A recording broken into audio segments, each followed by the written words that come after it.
찬미예수님, 2022년 천주교 인천교구 구반장 원래 교육을 담당하고 있는 작은형제회 프란치스코회 소속 박희전 루케시오 신부입니다.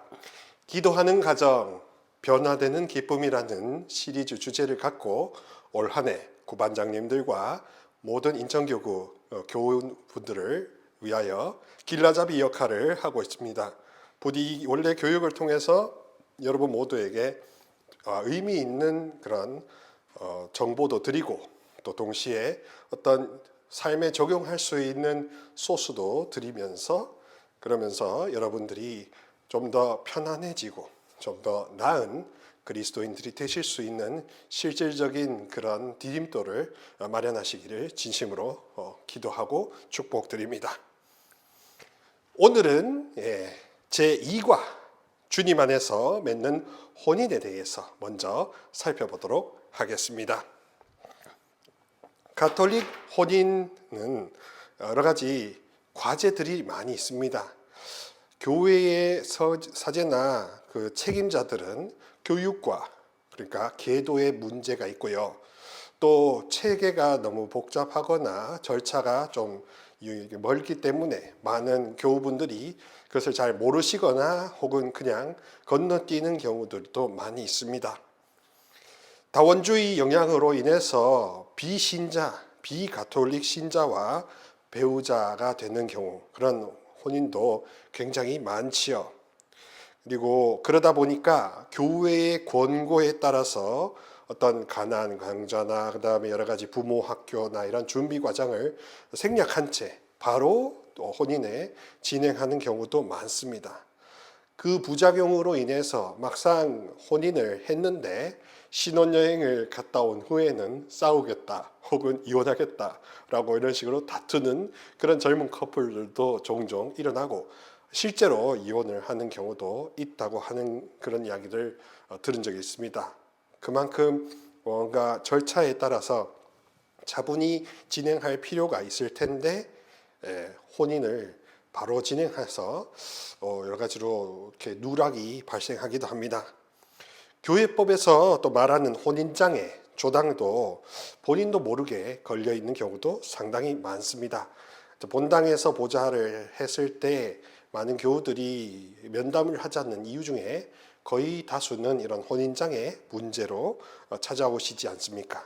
또 구반장님들도 이런 혼인장애에 있는 식구들을 모셔와서 신부님과 연결시켜 드릴 때 어떤 애로사항이 있냐면 이게 제대로 된 혼인장애인지 이거는 풀 수 있는 건지 없는지에 대한 기본 판별 지식이 조금 부족하셔서 많이 난감하실 수도 있을 겁니다. 그런 부분은 오늘 이 강의를 통해서 그나마 아웃라인이라도 잡을 수 있도록 제가 도와드리도록 하겠습니다.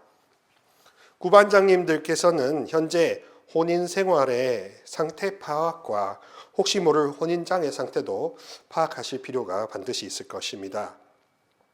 혼인장애 해소를 위해서는 1차적으로는 본당 사목구 주임, 곧 주임 신부님께 권한이 있고요. 그리고 2차적으로는 교구 직권자, 교구장 주교님에게 이혼 해소와 모든 권한이 유효할 권한이 있다는 점을 알아주시면 좋겠습니다. 그래서 주임 신부님만으로 해결할 수 있는 건수가 있고 주임 신부님의 권한을 이미 이렇게 넘어가는 그런 권한의 문제들도 있다는 것을 판단하시면서 모든 걸 다 주임 신부님 다 해주실 수 있다고 보시지는 않았으면 좋겠습니다. 각자에게 권한이 나누어져 있다는 점 제대로 알아주시면 좋겠습니다. 혼인성사의 교회법적인 해결 방안은 우리가 잘 들으셔서 아시는 관면혼도 있고요. 또 조금 어려운 법적 용어지만 근본 유효화, 단순 유효화, 베드로 특전, 바오로 특전 등이 있습니다. 혼인법에 대한 교리 상식이기도 한데요. 조금 이렇게 아웃라인, 윤곽만이라도 잡아두시고 그렇다라고 보시면 반 식구나 구역 식구들을 안내하고 그다음에 그 주임 신부님한테 이 자매는 이 형제는 이거와 연관된다고 이렇게 보고해 주시면 신부님들이 좀 처리하시기가 좀 수월합니다. 그냥 주임 신부님한테 소개만 해드리면 주임 신부님이 처음에 그 역사 히스토리를 다 들어야 되고 그런 것들을 다 간파해야 되다 보니까 조금 신부님들이 피로를 느끼기도 하거든요.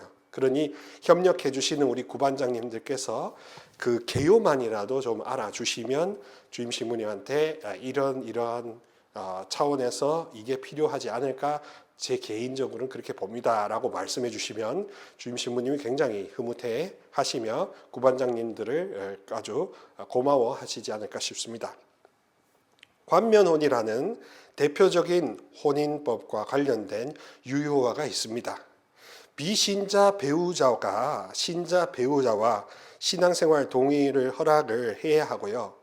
또 자녀들의 신앙 교육에 대해서도 방해하지 않겠다. 즉 외짝 교우인데 더 이상 방해하거나 관여하거나 회방을 놓지 않겠다라는 그런 약속과 보증이 있는 상황에서 그 혼인 유대를 유효하게 받아들이는 예식이 관면혼이 되겠습니다.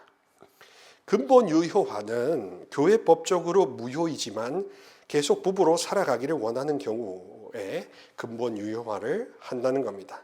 근본, 처음에 뿌리부터 유효화한다는 거죠. 사회법적이나 민법적인 합의를 통해서, 예를 들면 가톨릭 자매님과 불교 형제님이 이렇게 결혼을 하셔서 살아오셨는데, 부부연으로 살아오셨는데 자매님이 어느 날 성당에 가고 싶은 생각이 들어서 성당에 왔는데, 이제 이게 당연히 성당의 그 교회법적인 혼인 성사 양식을 결여가 된 형식의 결함이 있지 않습니까? 장애의 사유가 되고. 근데 문제는 여기에서 이 형제님, 불교 형제님이, 이 남편이 갑자기 사업이 도산해서 행방불명 되었다고 치면, 그러면 이 관계를 정말로 유효하게 승인하고 또 이 자매님의 가톨릭 신앙을 회복하려면 어떤 것을 해야 되냐 하면 근본 유효화를 해야 한다는 겁니다.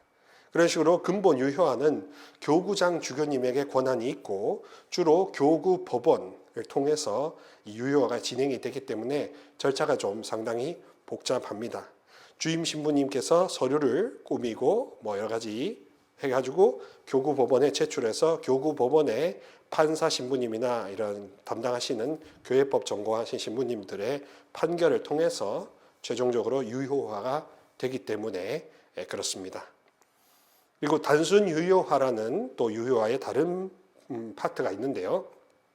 혼인 무효 장애, 예를 들면 미성년과의 결혼, 정력 미달 장애에 걸리거나 혈족 간의 결혼을 했거나, 그러군 미신자 때문에 장애가 걸려버린 그런 혼인 무효에 속하는 장애를 유효할 때, 또 폭력이나 공포나 비동의에 의한 물리적인 그런 결혼 생활 등, 또 합의를 가장한 결혼 등 이 서로 간의 자발적인 동의를 어긋나는 그런 혼인 합의의 결여도 유효할 때는 단순 유효화가 필요할 수 있고요.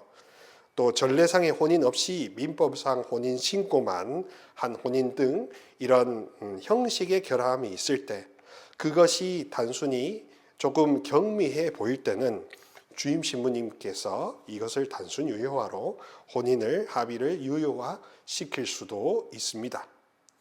베드로 특전이라는 것은 말 그대로 베드로 사도의 후계자인 교황님에게만 유보되어 있는 아주 특별한 혼인 유효화입니다.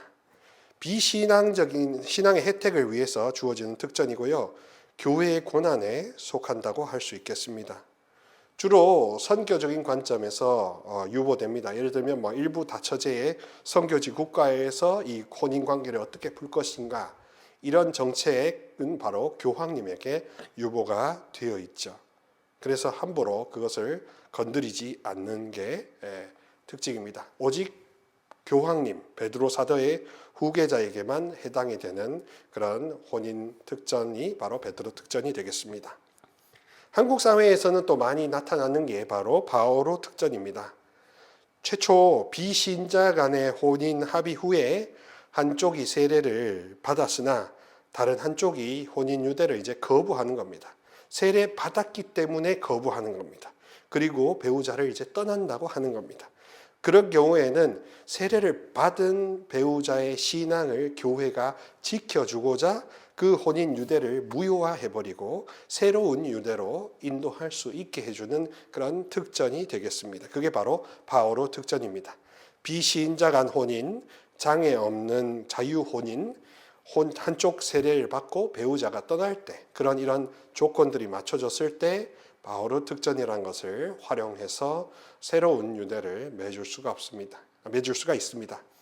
이런 특별한 예외를 빼고서는 함부로 혼인의 유대를 마음대로 풀 수가 없는 게 교회의 관례요, 교회의 진리가 되겠습니다. 그만큼 혼인이 질서를 굉장히 잘 유지시켜야 사회가 안녕이 되고 또 모든 것들이 다 안온해질 수 있다라는 어떤 질서 유지적인 관점, 그리고 하느님의 자연법에 순종하는 차원으로 신앙적으로도 그렇게 받아들이기 때문에 그렇습니다. 마르코복음 10장 9절에 예수님께서 이렇게 말씀하셨지 않습니까? 하느님께서 맺어주신 것을 사람이 갈라놓아서는 안 된다라는 이 말씀의 근거에서 혼인의 단일성, 혼인의 불가해소성을 강조하는 그러한 교회의, 가톨릭 교회의 원칙이 수립되었던 것이죠.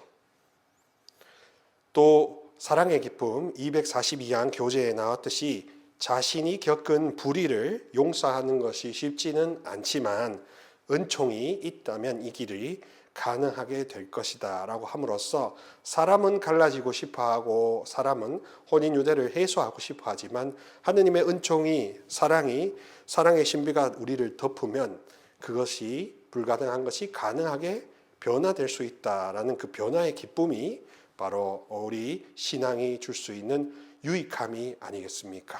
그래서 변화되는 기쁨, 기도하는 가정이라는 게 얼마든지 진리요, 리얼리티가 될 수 있는 거 아니겠습니까?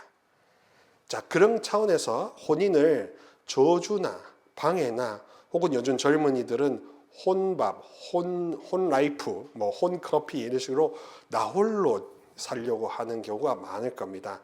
근데 그 나홀로 살려고 하는 것을 무조건 아이고 저 젊은 것들은 이렇게 표현할 수는 없을 겁니다. 나름대로 이유가 있고 또 사회 상황도 있고 또 비용적인 문제나 우리 사회가 안고 있는 연대의식이 이제 약화되고 있는 그런 것들, 존대받고 공정하게 해야 되는 이런 사회 문제와 연관이 있죠. 그렇지만 그래도 우리 모두가 힘을 모아 젊은이들이 서로 외롭고 괴롭고 아프고 슬픈 자녀 세대들을 돌보고 함께 연대하려는 부모 세대의 마음이 표출된다면 우리의 가족의 이 문제들이 좀 더 풀리지 않을까 싶습니다. 그리고 최근에 아주 재밌게도 교황 프란치스코께서 이렇게 말씀을 하셨습니다. 반려동물을 키우는 것도 굉장히 중요하지만 자녀를 낳아서 기르는 그 기쁨보다는 더 크지 않다고 말씀을 해주셨거든요. 자녀가 주는 괴로움, 골치 아픔, 스트레스도 물론 있을 겁니다. 저는 자녀를 낳아서 키우는 기쁨을 가져보지는 못했지만 그래도 그것이 충분히 그럴 것이라고 상상은 충분히 할 수 있습니다.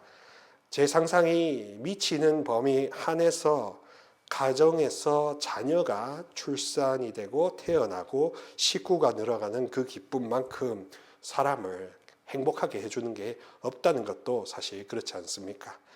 그래서 그게 굉장히 큰 하느님의 축복이라는 점에서 이 혼인을 굉장히 신성하게 보고 축복으로 보고 사람이 행복하게 살 수 있고 단순하고 평화롭게 살 수 있는 길일 수 있다는 점을 꼭 이해하시고 한번 보셨으면 좋겠습니다. 그리고 구반장님들께서는 혼인의 어려움을 겪는 가정들 또 관계의 재정적인 어려움을 호소하는 그런 가정들이 있다면 함께 연대해주고 주임 신부님께 이렇게 알려주셔서 본당이나 이 교회 공동체가 서로 연대할 수 있다면 그런 점에서 굉장히 신앙이 큰 열매가 되고 보람이 될 수 있을 것입니다. 꼭 그렇게 혼인이 축복의 통로가 되고 기도하는 가정을 통해서 서로 변화되는 기쁨이 충만하기를 진심으로 희망합니다. 자, 그러면 코너 속의 코너, 강의 속의 강의, 오늘 만나게 되는 영성의 파노라마는 바로 자연주의 영성에 대해 알려드리도록 하겠습니다.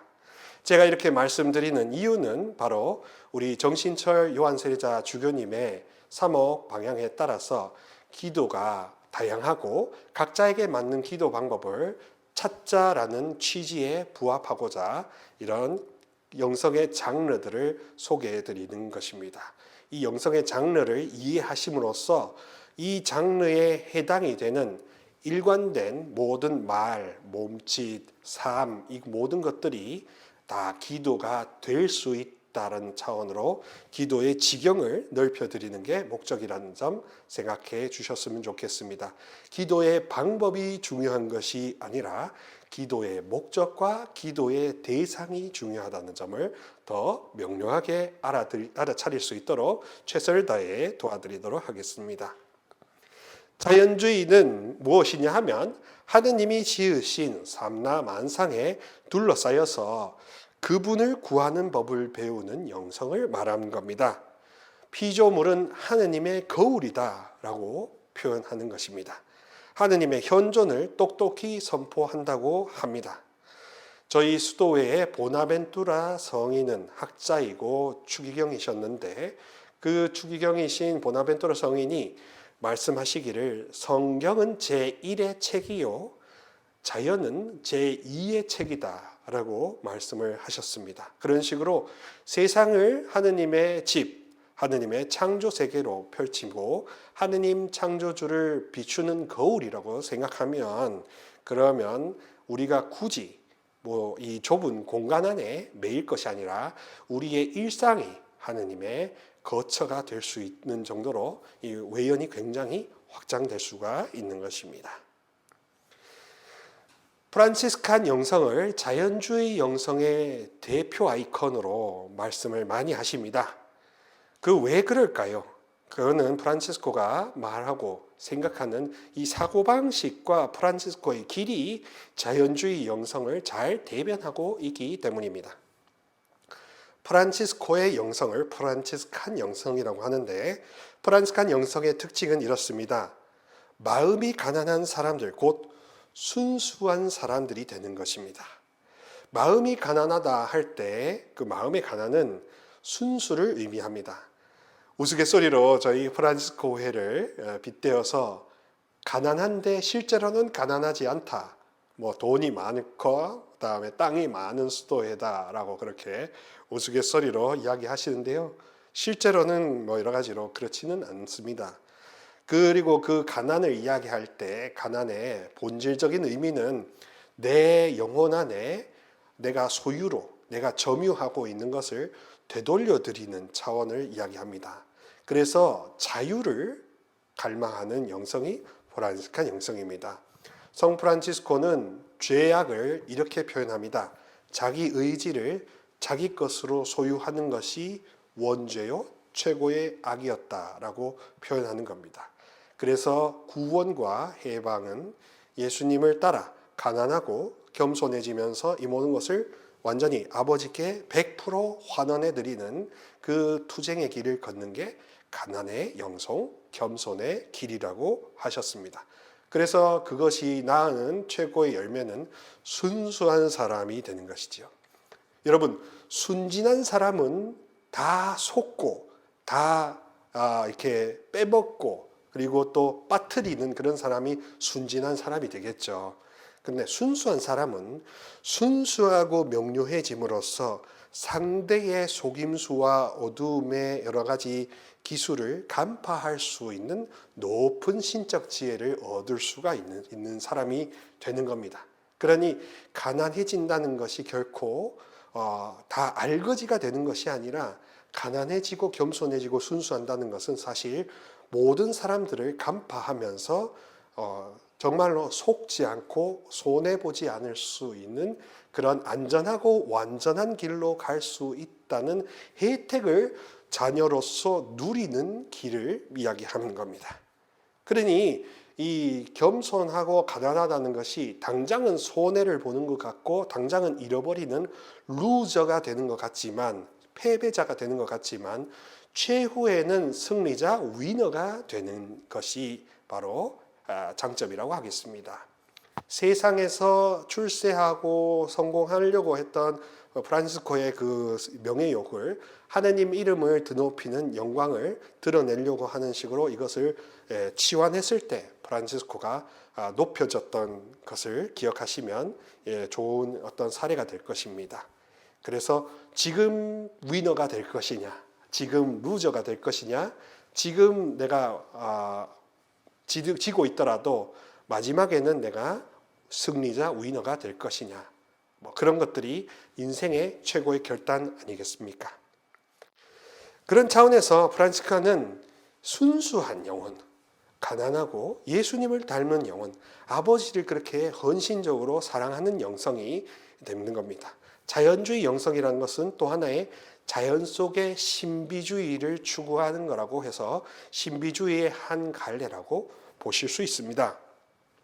하느님 아버지 사랑 안에서 온전히 만족하고 아무 것에도 애착하지 않음으로써 세상의 모든 만물과 형제들이 다 나에게 주어진 선물로 여겨질 수 있는 겁니다. 그런 영적인 눈이, 영안이 떠지는 거죠. 지혜로운 안목이 생기는 겁니다. 세상 속에서 우주적인 형제를 형성하게 되는 것입니다. 자연을 하느님 아버지의 사랑으로 관조하게 되고요. 자연의 아름다운 것들을 하느님과 항상 결부시켜서 이해하게 되었습니다.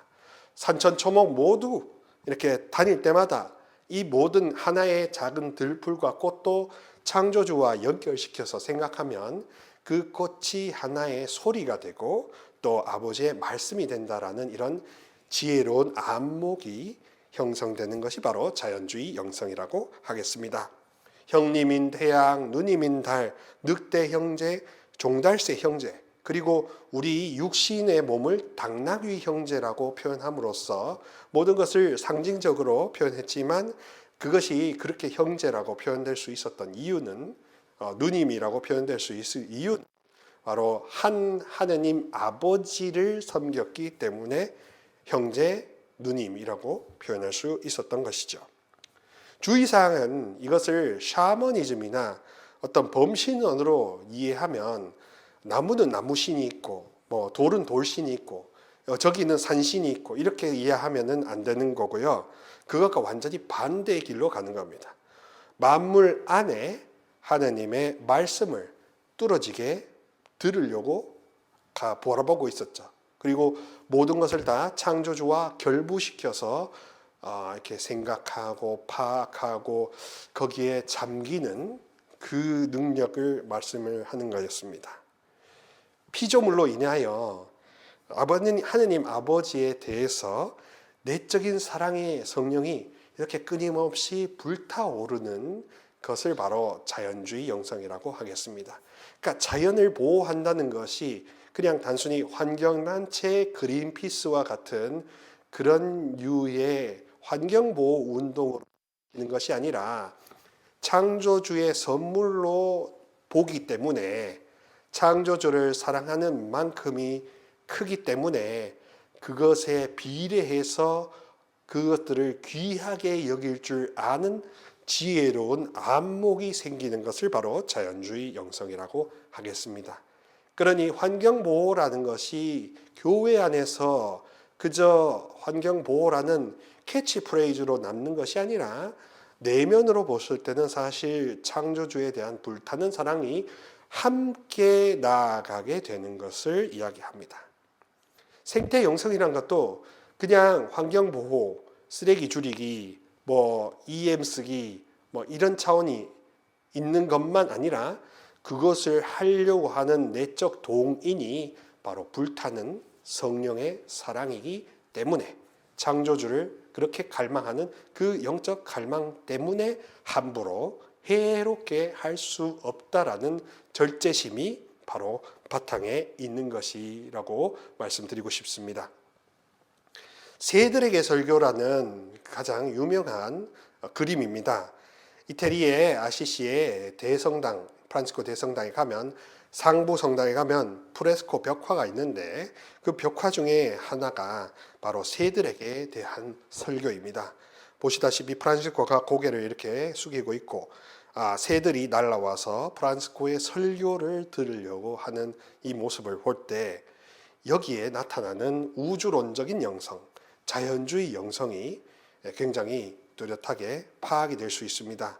창조주 하느님 아버지만을 사랑하는 마음, 신비주의의 한 갈래이기도 한 이 자연주의가 주는 것은 우리의 영성생활이라는 것이 교회 안에만 국한되는 것이 아니라 세상이 곧 수도원이라고 하는 프란치스코의 말씀처럼 이 우주가 교회인 차원으로 굉장히 확장되기 때문에 우리 삶 전부가 하느님 아버지와의 교제, 교환의 신비라고 이해하면 어떻겠습니까? 토마스 첼라노라는 전기 작가가 아시시의 성프란치스코 생애라고 공식 생애를 전기를 썼는데요. 제 124장 165항에는 프란치스코가 얼마나 피조물을 하느님 아버지와 연결시켜서 사랑하고 생각했는지가 나타납니다. 그는 창작가이신 그분을 찬미하였다. 피조물들에게서 무엇을 발견하든 그는 그것을 창조주와 관련시켰다. 그는 주님의 손에서 빚어진 모든 작품 안에서 즐거워하였고 유쾌한 사물들의 배후의 뜻을 보살핌으로써 그 사물들에게 생명을 부여하는 이성과 원인을 보았다라고 합니다.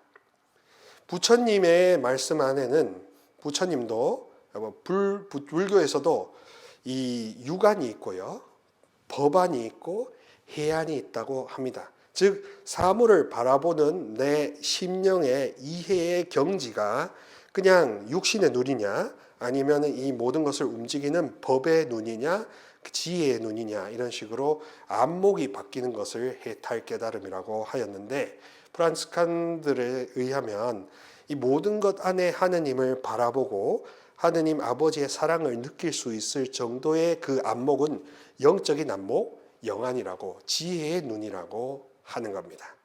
그 지혜의 눈을 우리가 함양하고 형성하고 노력하는 게 자연주의 영성이라고 하겠습니다. 자연주의 영성의 활동들은 자연보호 활동도 있을 것이고요. 순례, 도보순례, 또 여러 가지 자연에 대한 여러 가지 활동들 있을 수도 있고요. 또 여러 가지 교우분들 중에 산을 좋아하시거나 어디 바다를 좋아하시거나 이렇게 가는 건데, 단순히 유의 활동으로 그치는 것이 아니라 그 안에서 하느님 아버지의 존재를 발견하는 영적 활동과 아울러서 가는 것이 바로 영성생활이라고 하면 되겠습니다. 그래서 이 자연주의 영성의 기본 베이스는 무엇이냐 하면 죄나 혹은 악이나 무언가 윤리 도덕적인 판단을 그것을 메인으로 삼지 않고요, 하느님 아버지의 좋으심, 그분이 이루신 업적의 선하심, 아름다움에 더 우리가 눈을 기울인다는 차원이 있습니다. 하느님께서 보시니 손수 만드신 모든 것이 참 좋았다라는 창세기 1장 31절의 말씀처럼 손수 만드신 것이 참 좋았기 때문에, 그렇기 때문에 죄가 우리 인간에게는 문제가 되는 것은 사실이지만 죄만이 모든 신앙의 전부가 되지는 않습니다. 오히려 죄 이전을 넘어서서 원전을 넘어서는 하느님의 원천적인 선이 더 귀한 근거가 된다는 것을 말하는 게 바로 자연주의 영성입니다. 그러니 하느님께서 좋으시고 하느님이 아름다우시고 하느님이 질서 있게 만들었기 때문에 우리가 겪는 무질서를 극복하고 다시 질서의 창조 질서로 다시 되돌아가고 우리의 그 탐욕을 되돌리고 환원하는 것이 바로 구원의 시작이요 완성이라고 하는 것이 되겠습니다. 그래서 오늘 여러분들께서 자연주의 영성을 통해서 우리가 선포하고 깨달아야 되는 것은 바로 이 문장 God is good에 해당이 되는 것입니다. 하느님은 좋으신 분이고요. 하느님은 우리가 죄를 지었건 안 지었건 관계없이 끝까지 한결같이 좋으신 분으로 당신을 보여주고자 하신다. 당신이 죄인에게도 비를 내리시고 의인에게도 햇볕을 주시는 그런 공평하시고 자비로우신 좋으신 분이라는 것을 일깨워 주는 게 바로 자연주의 영성의 본질이라고 하면 되겠습니다. 그러니 윤리도덕적인 관점으로만 신앙을 재단하기보다 좀 더 넓은 관점에서 아버지의 관점에서 신앙의 문제와 인생의 문제를 거꾸로 한번 바라보시는 역지사지가 더 커진다면 정말로 여러분들의 인생이 활짝 만개할 수 있을 거라 저는 확신합니다. 오늘 이렇게 여러분들과 함께 해서 정말로 감사드리고요. 모든 분들께 주님의 평화를 빕니다. 저는 다음 달 원래 교육에서 만나 뵙도록 하겠습니다. 주님의 평화를 빕니다.